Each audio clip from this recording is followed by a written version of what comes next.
you'll see a little emoji at the top that has a little hand raise, or it has like a hand next to it. Yeah, Paul just showed it to us.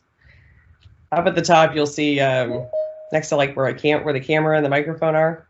There's 3 dots, and next to that, there's a little hand next to a little emoji. Yeah, I don't see that. So I'll just message you when I want to. Perfect. I was about to say, I'll just put you in the queue if you want. Yeah, please do. Can do. Awesome. Well, welcome everybody. Happy Friday morning. Thank you for joining us at a earlier hour than we normally get to do these, but we appreciate everybody getting up a little earlier, maybe an extra cup of coffee. It is Toyota Owners 400 weekend, which is a huge weekend for all of us in the Toyota family. And just a few housekeeping rules before we get started. Per usual, we ask that you use the hand raise tool unless Hank can't find it, and then he'll tell me that he's in the queue, and we will call on you. We appreciate it if you keep all your questions limited to 2 each. If you have more questions, just go ahead and get back in the queue, and I will circle back to you if time permits. We are on a fairly tight 30-minute time window with Paul and Bubba today, so would appreciate if we can keep all the questions focused on this weekend's race at Richmond. Again, the Toyota Owners 400, as well as Bubba with some fun news. He's running the root insurance scheme for the first time at Richmond, and also did some really great work with the Novant Health folks this week to help promote vaccinations of COVID-19 vaccines. So if we can keep the questions focused on all of that great stuff, that would be appreciated. And we are recording today's session. We'll send it out via Dropbox, as we always do. And we'll also send it off to NASCARmedia.com in hopes of getting it uploaded. So with that, I get to always get the first question, of course. And I'm going to start with Paul. Paul Doleshal, Group Manager of Motorsports and Assets for Toyota. We don't get him to join us very often, so he gets the first question. Paul, as I've mentioned already, obviously big weekend for us all at Toyota. Talk about why this entitlement is so important to all of us and why it's so important to the dealers in the Richmond area. Welcome, thank you. It's good to go before Bubba. I appreciate that. You guys normally don't get to see me, but thanks, Lisa. This is a fantastically wonderful weekend for us. I mean, we would enjoy being able to celebrate our owners, obviously. For Toyota, it gives us an opportunity to talk and do some fun things that recognize them, not only just in Richmond, but across the country. So through different things, social media wise, and trying to engage our other dealers. It's really a great platform for us. NASCAR, you know, we're all in. We do all we can to try to support the sport. And that is shown true on our dealer side, especially in Richmond. They really have gotten behind the Toyota Owners 400 and the Toyota Care 250 and engage with their local media. They've done a lot in lead up to the race weekend. They do things with their service departments and with their owner bases to try to promote and talk about the race and bring some of those people out. And, you know, with the state allowing more people into the track this time is fantastic. We're happy to have some happy faces to look at and engage with a little bit. We are going to have a little bit of an activation going.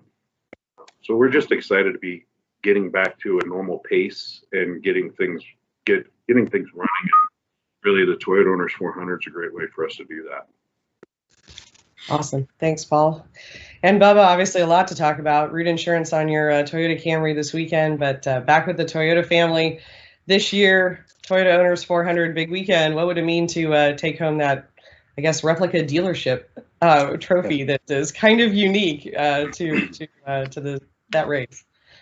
Yeah, it means a lot. Richmond's one of the tracks that I look forward to going to, especially with all the hype around it, and now being back in the Toyota family, as you mentioned. You know, there's that extra added pressure, especially from Paul. So he'll text me how we feel about this weekend, put the pressure on. But excited to have Root on for their first race with me this weekend. The car looks awesome. Our Toyota Camry looks really good. Excited to race there and just get things going. You know, it was a good off weekend 2 weeks ago. Martinsville didn't really go as planned, but we were able to salvage a decent finish and continue to build off that going into Richmond, but have a lot of fun. The Toyota owners wish we could have it back to normal where we have all the people back in the stands just to be able to encounter with them personally, but we're slowly getting back that way. So I'm excited. Perfect. Thanks, Bubba. Well, we will kick off media questions.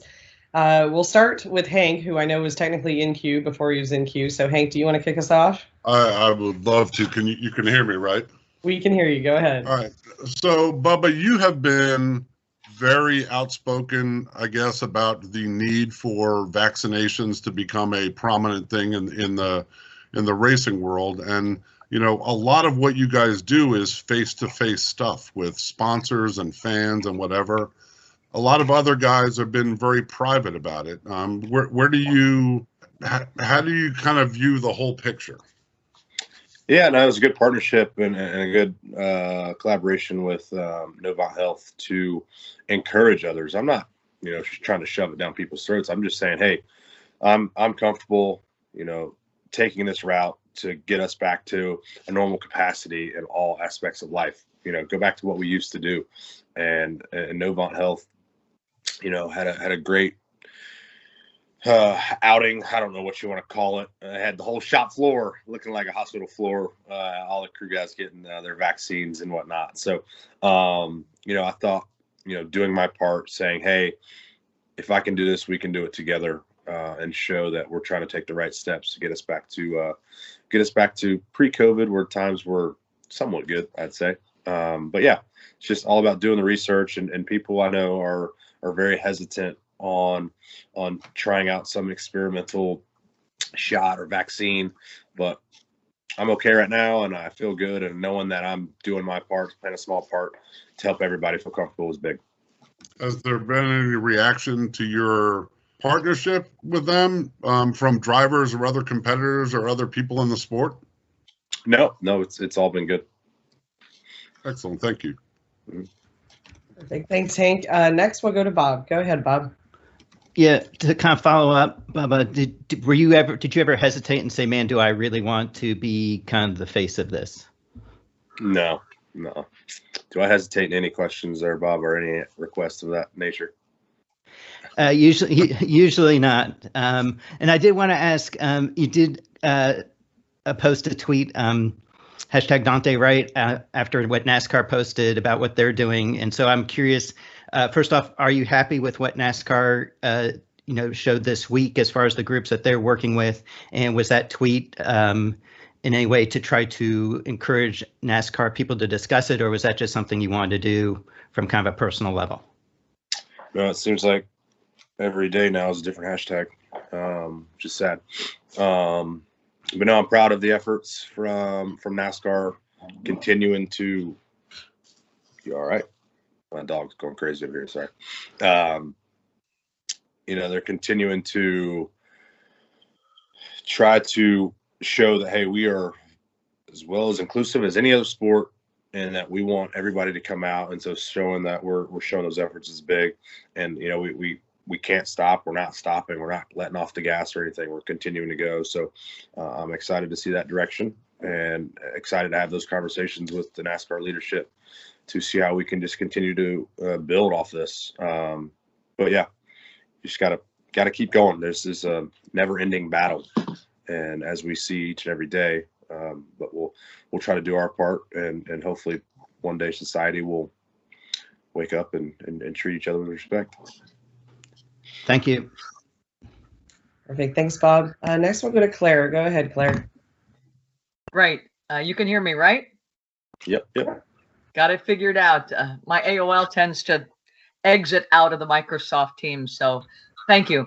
Bubba, let's talk about the racetrack. Let's talk about Richmond. What is it that gets you excited about this weekend to make you think that maybe this is the weekend? We were talking about you on air last night, and everybody was trying to guess where they thought you would finish, and they're very hopeful that you'll have a great finish. So let's talk about your challenges or what you think about Richmond. Yeah, Richmond is definitely a challenge. It's a 3 o'clock race, right? 2 o'clock, 3 o'clock. So it's not under the lights, unfortunately. I don't know what the weather's going to be like. I'm guessing since NASCAR's in town, it's probably going to rain. So if we're going to race on Monday, Tuesday, Wednesday, whatever it may be, it's a challenge, especially in the heat of the day. The track temps are up. You're managing the car a lot more, so it puts it kind of back in the driver's hands. So excited for that challenge. It'll be a lot of fun. What gets me excited, to answer your question, Claire, is I think about 2011, going there in the K&N car, never seen that place, being able to come out on top and grab the victory. And I've had success there ever since, from the Xfinity days to the Cup days. So just continuing to build off that. I know it's way different from 2011.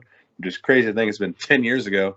But yeah, we'll just show up and be ready to battle. Good news, only 10% chance of rain on Sunday at Richmond. So I'm going to drop that on you. And then ask you, what is it you think, you think you guys are making, you're making some improvements. Do you think you guys are improving? Do you feel like you've seen some light? Yeah, for sure. I mean, I had high expectations going into Martinsville, just because the success there and how well I've run there in the past, and how well Toyota has run there, and we just kind of missed something. But going into these next 14 races in a row that we have, it's kind of let's see what happens. I know we're going to run top 20, hopefully top 15, and start breaking down the top 15 barrier and consistently get there, and then start slowly creeping our way there. It's only a matter of time. We're hitting all cylinders are not firing at the same time, but we're hitting all of them. They're all kind of sporadic. So it's like, once we get that dialed in and hit it together, there's a lot of potential with this team. And I continue to say that, like, that's one of the most exciting things is can it be this weekend? And that's what you go into, like, okay. Then it's like, we show some highlights of success. All right, now we know what to build back on when we come back. So, yeah, I mean, hey, Richmond's going to be a good weekend for us. I can feel it. Well, good luck on getting dialed in this weekend, and I have some fun there, okay? Yeah, thank you. And yes, beautiful weather forecast. We are not racing Monday or Tuesday. So next, we'll go to Jordan Bianchi. Go ahead, Jordan. Hey, guys, I have one question for both Bubba and Paul. We'll start with Paul. Paul, looking at entitlement sponsorships, you were the only OEM to do anything, whether it's at Richmond this weekend or even at Sonoma later in the year. What is it that you guys are getting additional value out of, compared to just being associated with the sport, that makes you guys want to do this? And what is the threshold? Because I asked this, with the COVID protocols and everything, and limitation on fans and garage access and everything. But what is that threshold that to get the return to make this a worthwhile investment? The relationship that we've had at both Sonoma and Richmond, both of those entitlements are very much driven by the support from the TDA, from our local dealer advertising groups. They both really see a lot of enhanced activity. Obviously, lead in, they can go as far out as they want and work with in the local media, as well as just being able to do great things around their dealerships and engage with their communities. These give us an opportunity to have a relevant message within those markets that they really appreciate, and gives them another platform. NASCAR brings them a platform that they can talk to consumers about our product. And that's what we've always asked for coming into NASCAR, is one, to compete at the highest level in a fantastic sport, but also to just have a great conversation about what our brand is, who we are as a company, and the products that we sell, and just ask for an opportunity to take a look at our product. That's, at the end of the day, what we're asking for. So when we look at these things, and I'm super proud of the support that we get from our dealers and from our regional offices to be able to do those programs, and to be able to say a tangible output, it's difficult, because we're so much just part of our normal sales effort. But the excitement that our dealers get, and our employees and dealer personnel get, is really good. And we love to engage them, and especially around something as fun and wonderful as the sport of NASCAR and motorsports. And then my second question is for Bubba. Bubba, Denny Hamlin has talked, about expanding 2311 racing and maybe adding a second car, whether next year or somewhere down the road. curious your thoughts on if you think the team is ready for that, if it's too soon, and if the team does expand, what kind of driver you'd like to see them bring in, whether it's a young driver or a veteran driver with some experience that can kind of help point the direction for the team.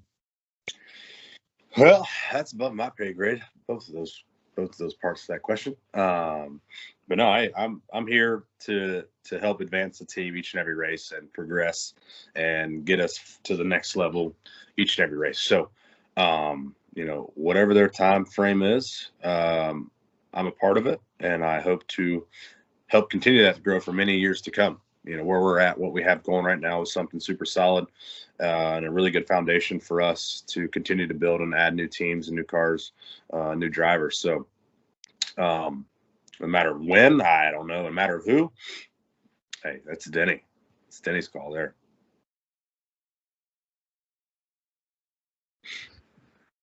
Perfect. Thank you, Jordan. Next, we will go to Christopher Estrada. Go ahead, Christopher. Bubba, thanks for joining us today. In the wake of the Johnson & Johnson vaccine pause, there was a lot of reaction about it potentially being a prime source for misinformation regarding all the COVID vaccines. So personally, how often have you encountered misinformation on the vaccines, whether it be reading things online or just having conversations with other people on the subject? Yeah, I mean, I think everything you read is kind of misinformed by the news. So no matter what it is, so you just got to kind of pick and choose, and you have to do your research. You can't just sit there and let people do it for you. Do your due diligence, make sure you've checked off every box on the list to make sure you're comfortable moving forward with whatever avenue it is. That's kind of how I've gone about things as of recently. It's like, I hear these things, but let me check it out. Let me talk to family. Let me talk to friends and see if they've heard anything different to make you feel comfortable and moving forward. And I have a second question. This is on just the season at large. There have been several instances where you've had top 10 speed, but the result has been dashed due to various reasons. How frustrating has that been? And is that frustration tempered a little bit by the fact that this team is still gelling together, still getting to know each other, and yet you're still having competitive performances like you have been? Yeah, no, it's good to show those moments of success for sure. Our finishes could be a couple spots better, but we're putting it all together. We're figuring out what we need to secure those spots earlier in the race and go fight for something much greater than what we have been. So, we're only 8 races in, and no one's righting the ship yet for our team. We still have our kinks to be ironed out, and little things that are holding us back. A bunch of little things that add up to one big thing, and so we'll be just fine. Thank you. Perfect. Thanks, Christopher. Next, we'll go to Kelly Crandall. Go ahead, Kelly. Thanks, Lisa. I have one for Bubba and one for Paul. Paul, I wanted to start with you. You were talking about Toyota's messaging with the entitlement sponsors, but I think one of the things that you as an OEM does well as well is using social media or commercials to get messages out. And I think back to February with the Dream commercial featuring Bubba. How important is it as an OEM to use platforms like that to spread messages more than just about racing? And do you think they're effective? Are they doing what you want them to do? Well, thank you. We are very proud of the Dream commercial and how that came out. For us, one of our core pillars of our company is respect for people, and allowing people and trying to empower people and giving them an opportunity to reach their highest dream possible, and whatever that is. I think Dream brought that to life, made it visual, made it a story that, was thanks to Bubba, who just walked away for his support in that, but and Lisa and her team for all of their efforts behind it too. But it's just who we are. We like to show what we're about. I think we like to also show some fun sides of our product and the performance sides of our product, and sometimes there's great causes and great stories that need to be told, and we felt that was one of them. And Bubba, process through through the process of running for a new team, and you talk about it is a growth process. Everybody knows that. What are you learning about maybe just your patience or you as a driver and things that you need to bring to the team? Yeah, I gotta look at, you know, how we can take a 15th place car and make it 12th instead of just salvaging and root and gouging for that 15th place. Like making sure I get the most potential, all the potential out of the race car by the end of the race, and making sure I was like, man, I should have done this to be better. And so improving on that is probably the biggest thing, because you look at Denny some races, you look at Harvick some races where they're not the best car by any means, but they still get the best finish that they could that day, you know? And so I feel like we are maybe 3 or 4 spots better each and every race that we have finished. And it's like, why are we not getting that? And I look at back what I'm doing and putting ourselves in a predicament where it's like, it was a little sketchy, or getting damage to the car late and you have no chance. So that is all coming, and getting a better understanding for that, for sure. Perfect. Thanks, Kelly. Next, we'll go to Adam Fenwick. Go ahead, Adam. Thank you. Bubba, you said it yourself, you're 8 races into the new season with this new race team. Are you surprised, impressed at how fast the team is really coming together? And, you know, yeah, obviously you said the finishes aren't exactly what you were looking for, but the speed's there. Are you surprised and impressed with how quick that's coming together? No, I knew the people we had in place, the partnerships we had in place with JGR, with Toyota. Like, you had some expectations coming into this, knowing that the cars were going to be fast. We were going to be, you know, competitive and have some speed each and every weekend. Like, I knew all of that coming into it. And so, say I'm surprised, no. Now it's a matter of, we're a 15th place car. Okay, good. That's better than I have been. I'll take that for a mental confidence standpoint, for sure. Now it's like, I got 14 spots to go. You know, that's huge for me. And so now that's what we're working on is little things. You know, it's still, I don't like this, I like that inside my race car. And it's like, okay, we're starting to build that list each and every track. You know, as different as tracks are, you can still use it as a common ground database to make sure we have the right needs that I want inside the car, and for the feel, and just for the most, like, competition standpoint, like, this is what I need to go faster. And so it's just building all of that right now. So having, like I said, the key people in place to, 1, understand that, and then 2, to implement that into our race cars is good. On that same note, you know, a few races into the season now, does this opportunity still mean as much to you now as it did when it was formally announced? And can you kind of retrospect a little bit on that and how that's, you know, really affected you going into this season? Yeah, no, it still means a lot. Knowing, you know, where I'm at right now for the next couple of years is very big for me and my family and our sponsors, our partners, to get into victory lane, to staple my name to the Cup Series, to NASCAR, you know, in such an elite way. And knowing that I have the people behind me, the equipment behind me, it continues to bring excitement. So every race is a new opportunity for me to see what we got. So I'm excited. Perfect. Thanks, Adam. Next, we will go to Ed Lane. Go ahead, Ed. Bubba, you know, back to the COVID shot that you've gotten, and obviously your work and the awareness of the value of that you've raised leading up to Richmond this weekend. Is there any added pressure or expectation that goes along with that, especially given that you are an ambassador for a lot of those initiatives in the African American community, and you've certainly been a trailblazer in NASCAR and on that front in a lot of ways, especially in the last year and change? Yeah, no, I don't see it as extra pressure. I mean, I continue to say as well, everything that happened last year was pressure and stress, and now everything that seems to come my way, it's like a breeze, it's like cakewalk. So we'll just continue to try to do the right thing on and off the racetrack, and just be the best person I can, and encourage others to be the same way. Perfect. Thanks, Ed. Next, we'll go to Michelle. Go ahead, Michelle. Hi, Bubba. Just to follow up on Bob's question earlier, you said it feels like there's a new hashtag every week, and this week alone, you've tweeted the names of 2 people killed by police. How do you react to that? How does that make you feel? Sad, angry. Yeah, I mean, what are we supposed to do? You know, when you're in that spot, you know, it's just unfortunate it's unfortunate to watch and to see everything that's going on.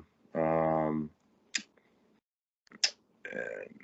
you know, it's tough to talk about, honestly, because it seems like there's no progress is being made.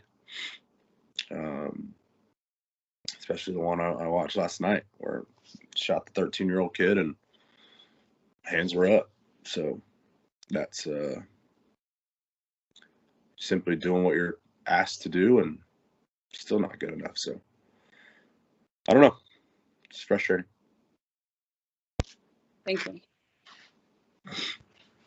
Thanks, Michelle. Next, we'll go to Richard. Go ahead, Richard. Bubba, after we get past Richmond, we go to Talladega. You've had a lot of success there in recent years. And do you have that race circled? Is there a plan in place? What have you talked about? And what are your thoughts as we head to Talladega? Oh, I mean, I look back at our speed at Daytona. So, heck yeah, I'm excited about Talladega. Our speedway package is really good. And having that confidence going into it should shape up for a good weekend. It'll be cool to see. You know, Denny's obviously one of the best right now on speedway racing, and so continuing to learn from him, seeing what he's doing different, and how he's putting himself in spots. You know, it cost one mistake cost us a really good finish at the 500 this year. So eliminating mistakes, making sure we're dotting all of our I's, crossing all of our T's. We should look at Talladega as a really good track to get our Camry in victory lane. Perfect. Thanks, Richard. We have time for 2 more that I know are follow-ups. Hank, I know, put his hand back up, so we'll go to Hank, and then we'll wrap up with Kelly. Thanks for noticing that, Lisa. I have 2 totally different questions, Bubba. The news thing obviously put you in a spotlight where you had to speak out, and people have talked about you. You know, a lot of stories mentioned you're the only African-American driver in the Cup Series. This thing is something you're willingly putting yourself into the spotlight, calling for vaccinations. Is that something you're generally comfortable with, or is it something that you just feel like is your place right now in the sport? I'm comfortable with, you know, look, I said it to Bob earlier. I don't hold back. I usually get in trouble for speaking out. PR people have a nightmare with me sometimes when I'm just like, hey, I'm getting like see Paul's raising his eyes right now. Like, you know, I feel, you know, comfortable, and I'm not just going off some tangent and just speaking nonsense. You know, you know, it's much easier for me to talk about these topics of, you know, unarmed black men and you know, being a part of discrimination by the police. Like I've been a part of it. You know, when it affects you directly, it makes it easier, and it makes you unfortunately comfortable to talk about those things versus anybody else in the field. You know, so I try to do my best at encouraging my peers and other competitors to do the same, because, you know, the great quote of, if it doesn't affect you indirectly, it doesn't mean it doesn't affect the other ones around you directly. You know, so that's big. And so the more people that understand that is huge. So to be comfortable and to be in the spotlight that I am, yeah, I am the one to talk about it. People are going to come to me and talk about it. So it's they know that I'm going to give them honest and true answer. And I guess both of your owners are fierce competitors, and Michael hated to lose especially, and didn't lose very much. What's it been like for you to try to guide him through this and like not have him flipping out that you haven't won a race yet, or, you know, whatever, to, you know, to build your team up to where you can do those things. Yeah. You know, he understands motorsports a little different. You know, he had a superbike team.